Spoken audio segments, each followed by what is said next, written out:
जिस ब्रह्म की झलक बड़े से बड़े ज्ञानी प्राप्त नहीं कर पाते, वही ब्रह्म एक बालक को या ब्रजवासियों की झूठन खा रहा है। ताए अहिर की छोर या चचियावर छाछ पे नाच नचावे। तुम कहते हो भगवान नहीं दिखता है, कहां? देखने लायक हृदय भी तो होना चाहिए ना। फिल्म देखनी है तो थिएटर जाओ, ईश्वर को देखना है तो भागवत में आओ। जब भागवत बैठोगे, भागवत में सुनोगे, भागवत में समझोगे तो तुम्हारा हृदय पटल इतना स्वच्छ हो जाएगा, जब जहां जैसे चाहोगे कृष्ण नजर आएगा।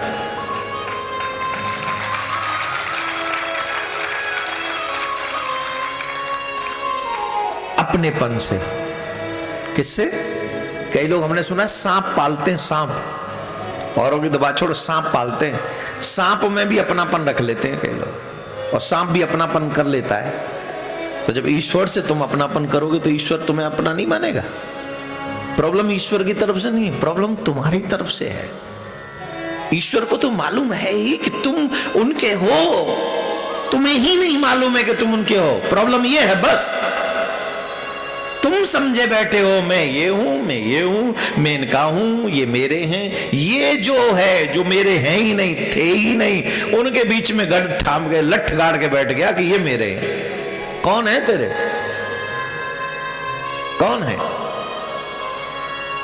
एक बहुत प्यारा सा भजन मुझे फ्लाइट में जब था, मैं पता नहीं वही गुनगुना रहा था और बन रहा था जबरदस्ती। दूसरा दे जरा।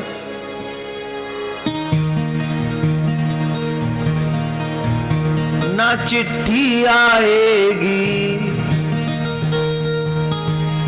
ना चिट्ठी आएगी, ना फोन आएगा,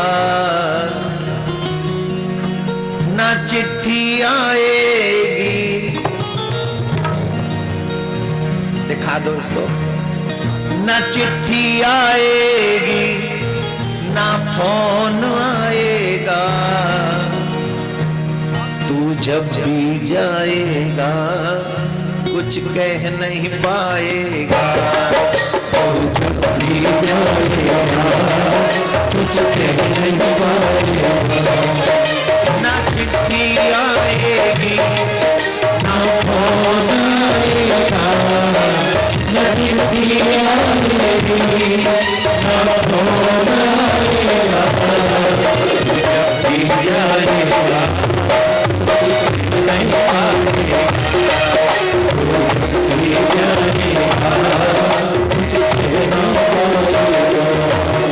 ना बेटी जाएगी, ना बेटा जाएगा, ना बेटी जाएगी, ना बेटा जाएगा, जब भी जाएगा कभी हाथ जाएगा, जब भी जाएगा कभी हाथ जाएगा।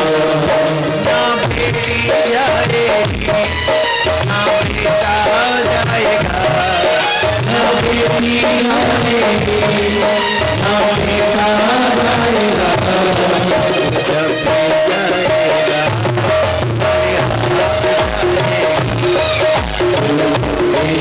मेरे हाथ जाएगा। ना चिट्ठी आएगी, ना फोन आएगा, ना चिट्ठी आएगी, ना फोन आएगा, जब भी जाएगा चिट्ठा आएगा।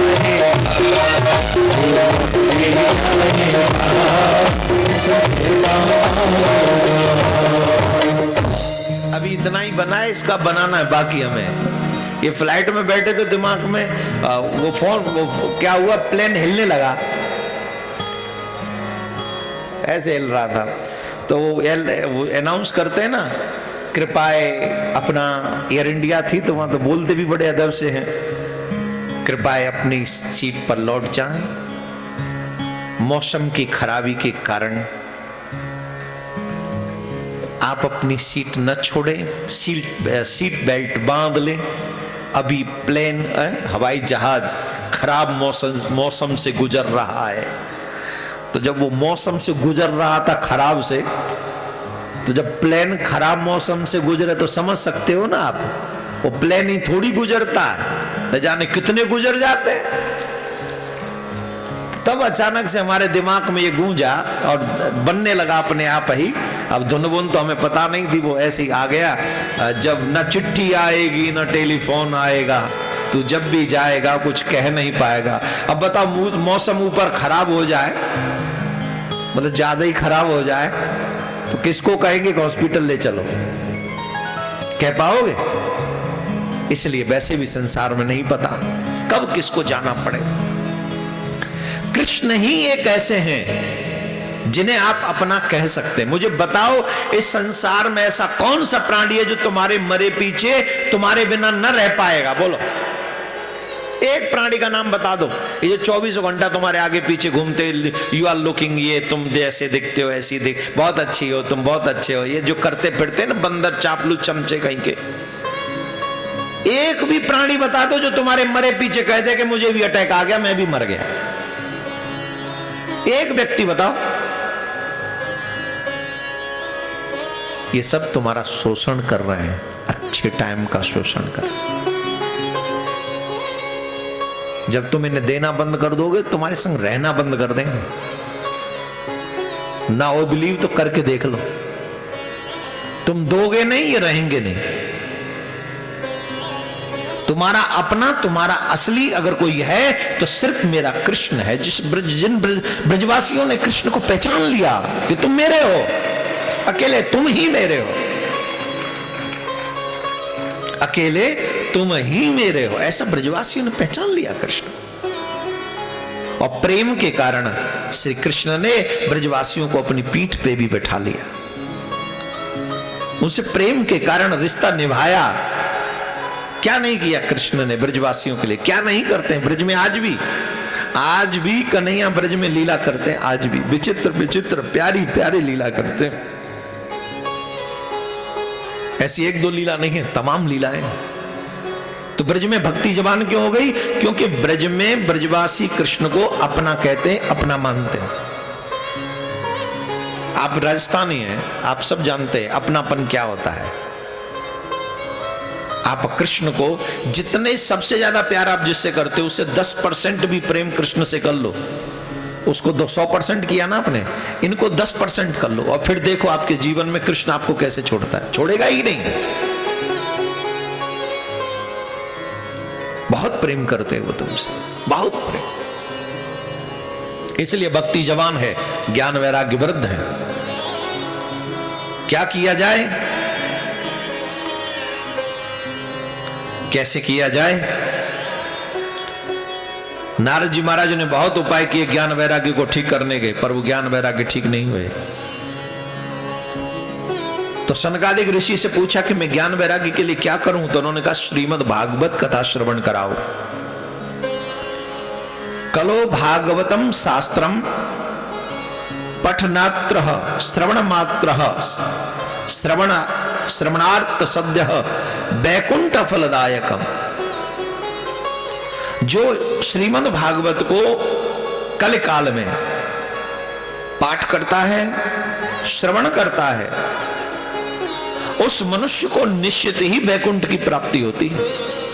श्रवण करते, आप श्रवण कर रहे हैं अभी, लेकिन नियम से अगर श्रवण करें 7 दिन, आप बैकुंठ को, क्योंकि भगवान का ही स्वरूप है भागवत। सारे अवतारों के बाद भगवान अपने लीला को पूरा करके अपने धाम को चले गए। कृष्ण अवतार ही एक ऐसा था जिसके बाद भगवान धाम को नहीं गए, बल्कि अपने स्वरूप को भागवत में विराजमान करा कर गए कि जो भी मनुष्य भागवत की शरण में आएगा वो साक्षात मेरी शरण में आएगा और मैं उसे अपने धाम के लिए पहुंचा दूंगा। अरे आप भाग्यशाली हो, तुम्हारे क्षेत्र में इतने ही लोग नहीं है जितने यहां बैठे हुए हैं अभी। कितना बड़ा यज्ञ हमारे विनोद जी कर रहे हैं, लेकिन सबके भाग्य में इस यज्ञ में डुबकी लगाना नहीं है। जो भाग्यवान होंगे वो ही आ पाएंगे। आप लोग आए हैं, यहां से पास पास में ही है, रोड भी अच्छी है। झुंझुनू से, झुंझुनू ही है ना, जहां मां सती, रानी सती मां का मंदिर है, रानी सती दादी का मंदिर है, वहीं से एकदम सामने से निकला था मैं आज सुबह, सब ऐसे आनंद सुबह। और इधर रोड इतना अच्छा, सब हो सकता है, लेकिन किन के लिए? जो भगवान से प्रेम करते हैं उनके लिए, जो सुनना चाहे, समझना चाहे, समर्पित होना चाहे। नारद जी महाराज के कहने से सनकादिक ऋषियों ने श्रीमद् भागवत कथा का श्रवण कराया और ज्ञान वैरागी का उसी समय कल्याण हो गया। बोलो राधे राधे, जोर से बोलना पड़े। न गंगा न गया काशी पुष्करम न प्रयागकम सुख शास्त्र कथा यस्य फलेन समताम नयेत। जब तक लोग अच्छी तरह श्रीमद् भागवत कथा श्रवण नहीं करते, तभी तक उनके शरीर में पाप निवास करते हैं। फल की दृष्टि से शुभ काम, सुख शास्त्र की समता गंगा गया काशी पुष्कर या प्रयाग कोई तीर्थ भी नहीं कर सकता। ऐसा पुनीत पवित्र ये ग्रंथ है, बड़ा अद्भुत ग्रंथ है। इसलिए इस ग्रंथ से जिस भागवत ग्रंथ से ज्ञान वैराग्य का कल्याण हो गया, हमें उस ग्रंथ को अवश्य श्रवण करना चाहिए। दूसरा एक और प्रसंग आता है भागवत महात्म्य में। एक तो ज्ञान वैराग्य का कल्याण हो गया भागवत सुनने से, दूसरा एक और प्रसंग आता है आत्मदेव और धुंधकारी की कथा। समाज में दो ही प्रकार की औलाद है, एक अच्छी और एक बुरी। हाँ जी कि ना जी? जोर से बोलिए जी, आपकी कौन सी है? एक गौकर्ण वाली, एक धुंधकारी वाली। दोनों के आचरण सुनो। ये युवा जो बैठे हैं, सुन लो ध्यान से, तुम लोग भी थोड़ा सावधानी से सुनना, बड़ा मन लगा के सुनना।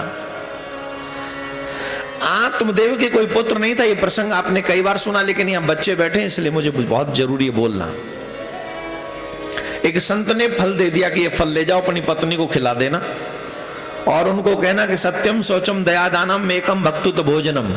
कुछ नियम पालन करे, अगर वो नियम पालन करेगी तो उन्हें ये फल खाने के बाद एक निर्मल बुद्धि वाला पुत्र प्राप्त होगा।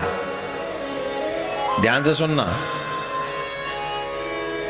सिर्फ पुत्र हो जाए यही पर्याप्त नहीं है। पुत्र हो, श्रेष्ठ पुत्र हो, सुपात्र हो, यह बहुत जरूरी है। पुत्र तो है ही, कुत्तों के भी तो पुत्र हैं, क्या पहचान होगी उनकी? बिल्ली बंदर सबके पुत्र हैं, क्या वैल्यू है उनकी? तुम्हारे संस्कार, तुम्हारी वाणी, तुम्हारा व्यवहार, तुम्हारा चरित्र तुम्हारी कीमत बढ़ाता है। नहीं तो संसार में तो तुम जैसे बहुत हैं, 6-7 अरब हैं। मनुष्य जाति 6-7 अरब के बराबर है। 6-7 अरब हैं टोटल, मुझे नहीं पता संख्या, इतने ही हैं। 8 हो गए, बड़ी बढ़ा रहे हैं। चीन और हिंदुस्तान ही बढ़ा रहे होंगे, बाकी ये तो ठीक है सब, बाकी ये तो सब कंट्रोल में, हम ही लोग नहीं कंट्रोल में हैं। कौन बढ़ा रहे हैं? अच्छा, माइक दे दूं आपको? दे दूं? कन्हैयालाल यहीं को ना, राजस्थान को ही हो? कन्हैया याद है कि भूल गए? दे दूं माइक, लोगे? ले बोलो। नहीं, मैं ही बोल लेता हूं। कई लोग सोच समझ के अपनी आबादी बढ़ा रहे हैं, और आबादी पृथ्वी पे बोझ है। एक हो पर नेक हो।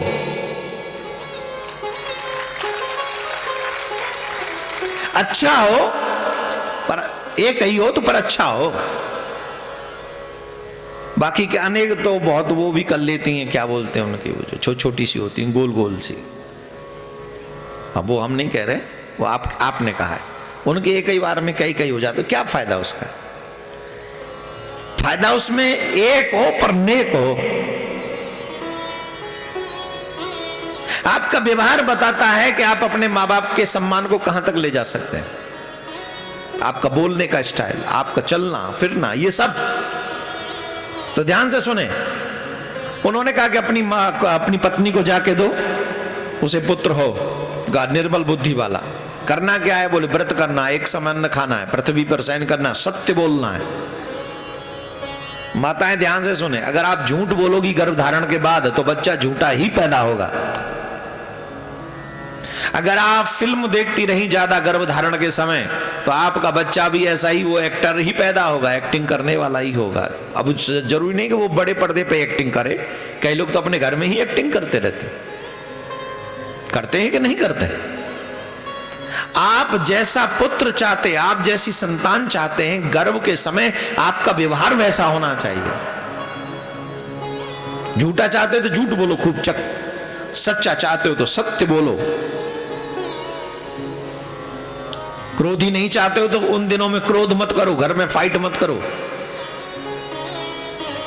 कामी नहीं चाहते हो तो अपनी कामनाओं पे कंट्रोल करो। लोभी नहीं चाहते हो तो जितना मिल जाए उतने में संतोष करो। कब?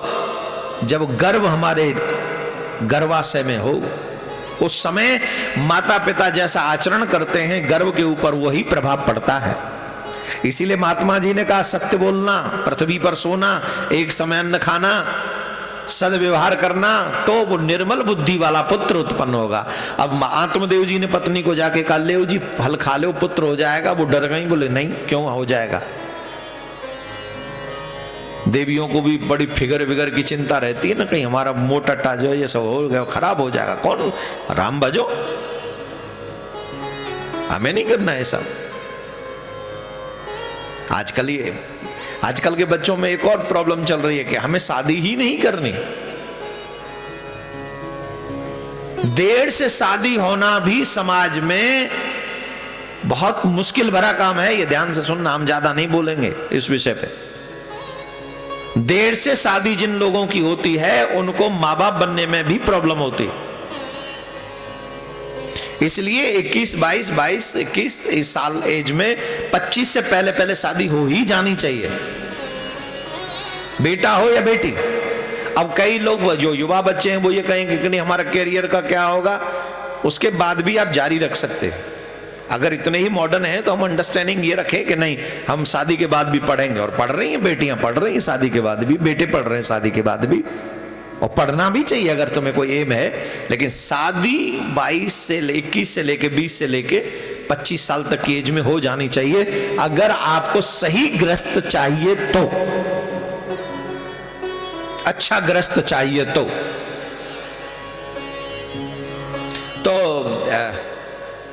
उन्होंने वो फल ग्रहण नहीं किया, गाय को खिला दिया, गाय ने वो फल ग्रहण कर लिया। अच्छा, गाय तो वैसे भी शाकाहारी होती है, शुद्ध होती है, पृथ्वी पर ही सोती है, और गाय झूठ कहां बोलेगी।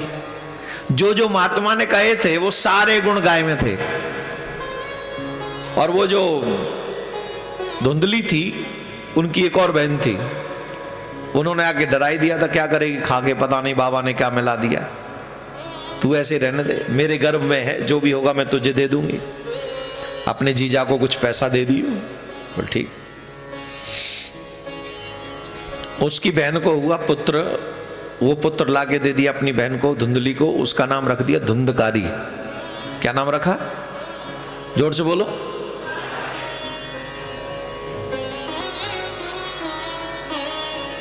धुंधकारी। न माता जी की बात मानता है, न पिताजी की बात मानता है, न वेद की बात मानता है, न पुराण की बात मानता है, अपनी मनमानी करता है। क्या करता है? ध्यान से सुनना, अपनी मनमानी करता है। जो मन पे आए सो करे। आजकल तो इसको अपना फ्रीडम ना कहते ना बच्चे, मुझे भी तो फ्रीडम चाहिए। किस किस बच्चे को फ्रीडम चाहिए? एक ही उठा रहा है, ज्यादा नहीं उठाया। फ्रीडम कैसा है? कैसा फ्रीडम हमको चाहिए? फ्रीडम कहते किसको है ये भी समझो।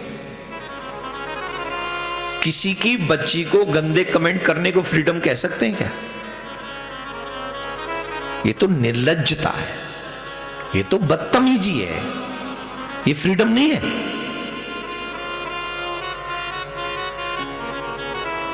अपने माँ बाप को उल्टा सीधा बोलना ये फ्रीडम हो सकता है क्या? ये भी बदतमीजी है। अपनी पुरातन परंपराओं को इग्नोर करना ये फ्रीडम हो सकता है क्या? ये भी एक तरीके से आप लगा लो क्या है, फ्रीडम तो ये भी नहीं। मेरा जो मन करे वही मैं करूंगा, यही फ्रीडम मुझे चाहिए? नहीं, मन तो कुछ भी कर सकता है, इसलिए ये बात ठीक नहीं, बिल्कुल भी ठीक नहीं। प्यारे, धुंधकारी मनमानी करता है, जो मेरे मन में आएगा वो मैं करूंगा। न माता की बात मानता है, न पिता की बात मानता है, न धर्म की बात मानता है, कुछ नहीं, जो उसके मन में आए वो। लेकिन गाय ने भी एक पुत्र को जन्म दिया, उसके कान जो थे वो गौ जैसे थे, इसलिए उसका नाम रखा गौकर्ण। गौ जैसे कर्ण जिसके हैं वो गौकर्ण है, उसका नाम क्या रखा? गौकर्ण। भागवत में लिखा है गौकर्णो पंडितो ज्ञानी धुंधकारी महाखल। गौकर्ण पंडित हैं, विद्वान हैं, समझदार हैं, लेकिन धुंधकारी महाखल, वो महाखल है। एक दिन अपने संग के बच्चों के साथ खेलने गया था धुंधकारी। एक बच्चे से अनबन हुई, उसको पीटा, पीट के उसका कंठ दबाया, कुएं में फेंक दिया। उस बच्चे के घर वालों ने आके शिकायत की, ये कैसा दुष्ट, कैसा राक्षस तुमने पैदा कर दिया, हाय हाय हमारे घर में, हमारे घर के लिए धरे होगा। आत्मदेव रो रहे हैं, पहले भी रोते थे जब पुत्र नहीं, आत्मदेव आज भी रो रहे हैं जब पुत्र है। ध्यान से सुनिए मोबाइल चलाने वाले लोग,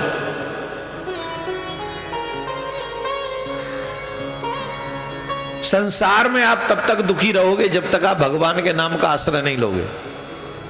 आपको कोई सुखी नहीं कर सकता, कोई भी नहीं। जब तक आप भगवान के नाम का आश्रय नहीं लेंगे तब तक आपको कोई सुखी ब्रह्मांड में नहीं कर सकता। नानक दुखिया सब संसार, सोई सुखी जिन नाम आधार।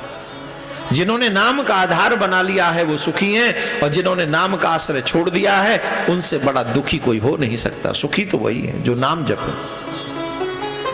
आत्मदेव रो रहे थे, उसी समय गौकर्ण जी महाराज आए। गौकर्ण जी महाराज ने पूछा, आप क्यों रोते हो पिताजी? बोले, रो ना तो क्या करूं, तेरा भाई देख कैसा है, कैसा है। उसने उसको मार दिया, उसके घर वाले आके हमसे लड़ रहे हैं, शिकायत कर रहे हैं, ये तो राक्षस पैदा हो गया है। पिताजी, मेरा भाई आपको दुख नहीं दे रहा है, अपितु आपका जो अपनापन है ना भाई में, जो मोह है वो दुख दे रहा है।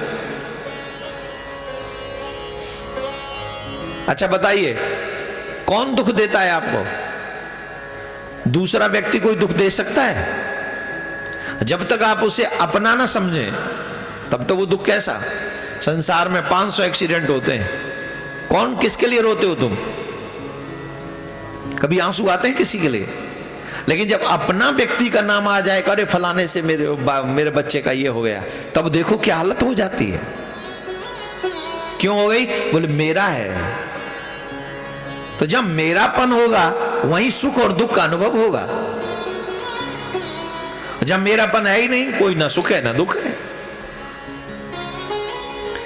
आत्मदेव को कहते हैं गौकर्ण जी महाराज, पिताजी, देहिस्तमास रुद्रे अभिमित त्यजुत्वम जाया सुता दिशु सदा ममता विमुच्य पश्यानिशम जगदिदम क्षण भंगुनिष्टम वैराग्यराग रस को भव भक्ति निष्ठ।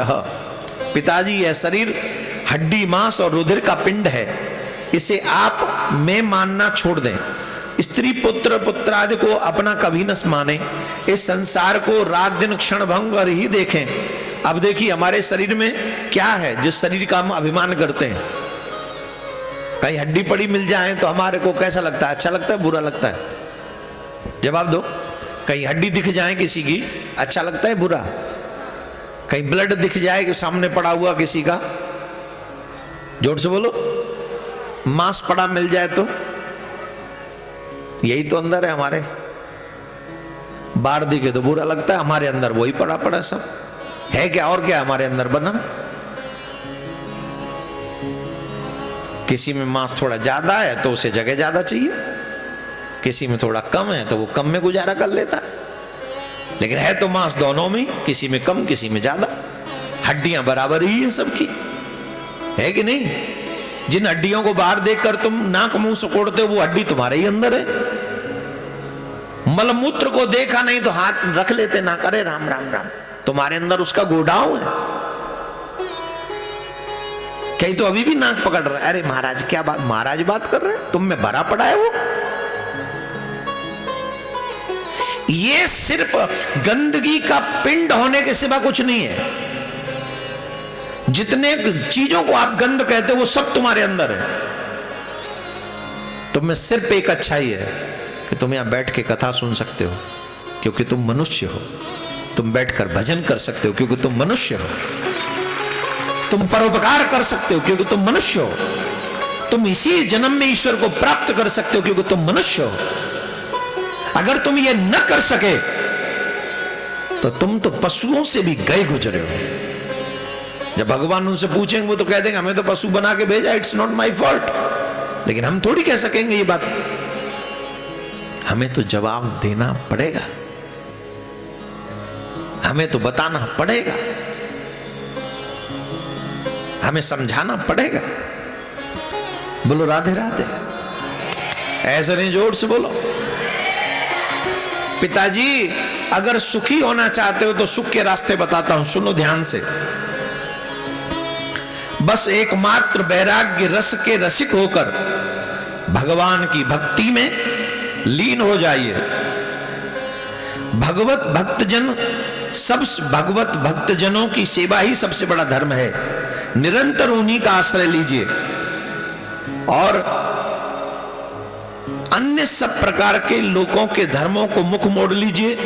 सदा साधु जनों की सेवा करें, भोगों की लालसा को पास न भटकने दें तथा जल्दी से जल्दी दूसरों के गुण दोषों का विचार करना छोड़कर एकमात्र भगवान के ही भजन में लीन हो जाइए। भगवान का आश्रय ले लीजिए, भगवान के नाम का आश्रय ले लीजिए।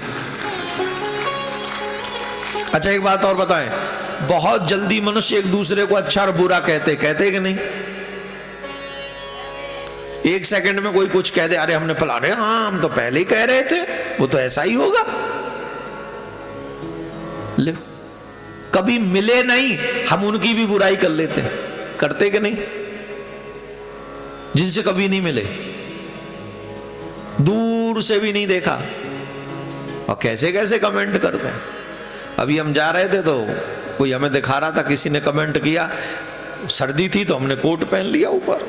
एक ने कहा देखो ये बाबा अभी लंदन पहुंचे नहीं कि कोट पहन लिया, थोड़े दिन और रुक जाओ पैंट भी पहन लेंगे। अब मैं पैंट पहनूं कोट पहनूं, तेरे बाप का क्या जा रहा भाई?